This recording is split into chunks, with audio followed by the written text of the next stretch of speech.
right ළමයි එතකොට පුතේ අපි දලදේශීය නිෂ්පාදිතය ගණනය කරනකොට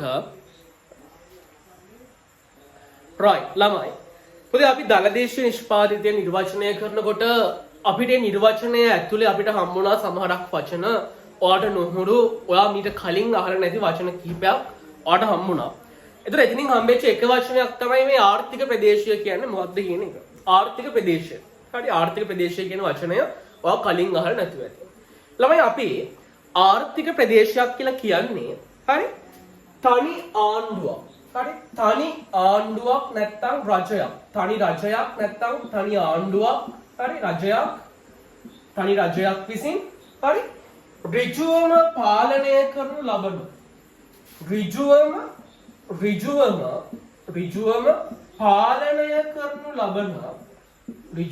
පාලනය කරනු ලබන ප්‍රදේශයක් අපි හඳුන්වනවා පුතේ ආර්ථික ප්‍රදේශයක් කියලා. හරි එහෙනම් මොකද්ද අපි ආර්ථික ප්‍රදේශයක් කියලා කියන්නේ? ආර්ථික ප්‍රදේශයක් කියලා කියන්නේ තනි රජයක් විසින් ඍජුවම පාලනය කරනු ලබන ප්‍රදේශයක් අපි හඳුන්වනවා ආර්ථික ප්‍රදේශයක් කියලා. හරි. ඒතරට ආර්ථික ප්‍රදේශයක් නිර්වචනය කරන්න පුළුවන් තනි ආණ්ඩුවක් විසින් නැත්නම් තනි රජයක් විසින් ඍජුවම පාලනය කරනු ලබන ප්‍රදේශයක් අපි හඳුන්වනවා ආර්ථික ප්‍රදේශයක් කියලා. ඒතකොට දැන් ඔයා මේ ආර්ථික ප්‍රදේශය ඔයාට නිර්වචනය කරන්න පුළුවන් වෙනවා වගේම ඔයා දැනගන්න ඕනේ මේ ආර්ථික ප්‍රදේශයට ඇතුළත් වෙන දේවල් මොනවද?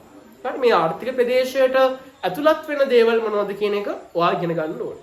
පුතේ එතකොට මේ ආර්ථික ප්‍රදේශයට ඇතුළත් වෙන දේවල් අපි ගත්තාම පළවෙනියෙන්ම මේ ආර්ථික ප්‍රදේශයට අයිති වෙනවා පුතේ ඒ රටේ තියෙන භූමි ප්‍රදේශය. හරි ඒ රටේ භූමිය.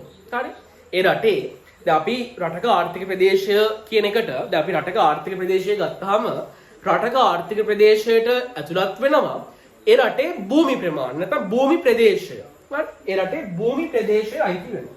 හරි ඒ රටේ භූමිය. හරි නැත්නම් භූමි ප්‍රදේශය අයිති වෙනවා ආර්ථික ප්‍රදේශයට.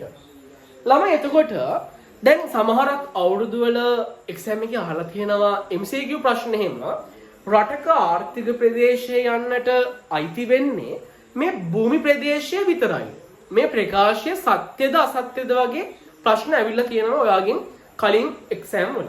හරි. එතකොට ඒ වගේම සමහරක් අවුරුදු වල අහලා තියෙනවා මේ රටක ආර්ථික ප්‍රදේශය කියන ආර්ථික ප්‍රදේශයට ඇතුළත් වෙන දේවල් මොනවද? එතකොට මේ ඔයාගෙන් මම ප්‍රශ්නයක් අහනවා මේ භූමි ප්‍රදේශය විතරද ආර්ථික ප්‍රදේශයට ඇතුළත් වෙන්නේ කියලා. නෑ ළමයි. හරි? භූමි ප්‍රදේශය විතරක් නෙමෙයි. භූමි ප්‍රදේශයට අමතරව ඒ රටට අදාළ සාගර කලාපය. හරි සාගර නැත්නම් මුහුදු කලාපය. හරි මෙන්න මේ මුහුදු කලාපය අනිවාර්යයෙන්ම ආර්ථික ප්‍රදේශයට ඇතුළත් වෙනවා. හරි. එතකොට භූමි ප්‍රදේශය විතරක් නෙමෙයි ඒ රටට අදාළ හරි ඒ රටට අදාළව තියෙන සාගර කලාපය, මුහුදු කලාපය. හරි. ඒ මුහුදු කලාපය මුහුදු සීමාවත් අයිති වෙනවා ඒ රටේ ආර්ථික ප්‍රදේශයට. එතකොට ඒ මුහුදු සීමාව ගැන කියනකොට ඒ මුහුදු සීමාව ඇතුලේ තියෙන හරි ඒ මුහුදු සීමාව ඇතුලේ තියෙන ඉන්ධන වෙන්න පුළුවන්, ඛනිජ සම්පත් වෙන්න පුළුවන්. හරි. ඒ මුහුදු සීමාව ඇතුලේ දීවර කටයුතු කිරීමේ හිමිකම මේ හැම දෙයක්ම ඒ ආර්ථික සීමා, ඒ කියන්නේ ඒ ආර්ථික ප්‍රදේශයට ඒ හිමිකම ලැබෙනවා. හරි. එතකොට ඒ සාගර කලාපයේ ඇතුලේ ඉන්ධන තියෙනවා නම් ඒ ඉන්ධන වල හිමිකම. හරි. ඊට පස්සේ ඛනිජ සම්පත් වල හිමිකම. හරි. ඛනිජ සම්පත් වල.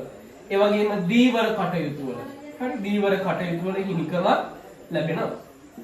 තමයි ඊළඟට දැන් ඔන්න ආර්ථික ප්‍රදේශයට ඇතුළත් වෙන දේවල් අපි කතා කරනකොට භූමි ප්‍රදේශය ඇතුළත් වෙනවා. ඊට පස්සේ සාගර කලාපය නැත්නම් මුහුදු කලාපය ඇතුළත් වෙනවා. ඊට අමතරව භූමි ප්‍රදේශයේ සාගර කලාපය විතරක් නෙමෙයි. ඇයි ළමයි අහස? ඒ රටට අදාළ වෙන ගුවන් සීමාව. හරි? ගුවන් අවකාශය. අපි කියනවා මේකට ජාතික ගුවන් අවකාශය කියලා. හරි? ජාතික ගුවන් අවකාශය අනිවාර්යයෙන්ම මේ ආර්ථික ප්‍රදේශයට ඇතුළත් වෙනවා. හරි? ජාතික ගුවන් අවකාශයක් ඇතුළත් වෙනවා ආර්ථික ප්‍රදේශයට. ඒ විතරක් නෙමෙයි ළමයි. තව මේකට ඇතුළත් වෙන වැදගත්ම පොයින්ට් එකක් තමයි හරි? සලකා බලන රටට සලකා බලන රටට හිමිකම් නැති. සලකා බලන රටට හිමිකම් නැති ලෝකයේ අන් රටවල පිහිටි